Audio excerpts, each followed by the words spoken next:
മണിപ്പൂർ സംഘർഷത്തിൽ കേന്ദ്ര ആഭ്യന്തരമന്ത്രി അമിത്ഷായുടെ നേതൃത്വത്തിൽ ഉന്നതതല യോഗം ചേർന്നു. സംസ്ഥാനത്തെ സ്ഥിതിഗതികൾ യോഗം വിലയിരുത്തി. മണിപ്പൂർ കലാപത്തെ ഗോത്രവർഗ കലാപമെന്ന് ലഘൂകരിച്ച് കേന്ദ്രമന്ത്രി ജോർജ് കുര്യൻ രംഗത്തെത്തി. കേന്ദ്ര ആഭ്യന്തര മന്ത്രാലയത്തിൽ വൈകിട്ട് 4 മണിയോടെയാണ് യോഗം ചേർന്നത്. യോഗത്തിൽ ആഭ്യന്തര secretary Ajay Bhalla, IB chief Tapan Deka, കരസേനാ മേധാവി Manoj Pandey, Manipur chief secretary Vineet Joshi, Manipur DGP Rajeev Singh, Assam Rifles DG Pradeep Chandran Nair തുടങ്ങിയ ഉന്നത ഉദ്യോഗസ്ഥരാണ് പങ്കെടുത്തത്.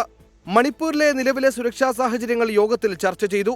പ്രശ്നബാധിത മേഖലകളിൽ സ്വീകരിക്കേണ്ട നടപടികളും യോഗത്തിലുണ്ടായി. മണിപ്പൂർ ഗവർണർ അനസൂയ ഉയ്ക്കെ ഇന്നലെ കേന്ദ്ര ആഭ്യന്തരമന്ത്രി അമിത്ഷായുമായി കൂടിക്കാഴ്ച നടത്തിയിരുന്നു.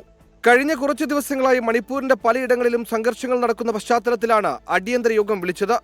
അതിനിടയിൽ മണിപ്പൂർ കലാപത്തെ ഗോത്രവർഗ കലാപമെന്ന് ലഘൂകരിച്ച് കേന്ദ്രമന്ത്രി ജോർജ് കുര്യൻ രംഗത്തെത്തി. ലോകത്ത് എല്ലാ ഭാഗത്തും എല്ലാ ഭൂഖണ്ഡങ്ങളിലും ഈ ഗോത്രങ്ങൾ തമ്മിലുള്ള വിഷയം ഉണ്ടാകാറുണ്ട്. അതിൻ്റെ വിഷയമെന്ന് പറയുന്ന ഗോത്രത്തിൻ്റെ അഭിമാനമാണ് അവർ കരുതുന്ന രീതിയിലുള്ള. അതിനുവേണ്ടി അവർ പടപൊരുതും. അത് പലപ്പോഴും ഒരേ മതത്തിൽപ്പെട്ടവരായിരിക്കും. കാരണം നമ്മുടെ നാഗാലാൻഡിൽ ഒരേ മതത്തിൽപ്പെട്ടവരാണ്. അത് ഈ കഴിഞ്ഞ വർഷങ്ങളിലൊക്കെ നടന്നിരുന്നു. അതിവിടെയൊന്നും ചർച്ച ചെയ്യപ്പെട്ടിട്ടില്ല. മണിപ്പൂർ പ്രശ്നം പരിഹരിക്കണമെന്ന RSS മേധാവിയുടെ പ്രസ്താവനയ്ക്കിടെയാണ് കേന്ദ്ര ന്യൂനപക്ഷ ക്ഷേമ വകുപ്പ് സഹമന്ത്രിയുടെ മറുപടി. 24 ഡൽഹി.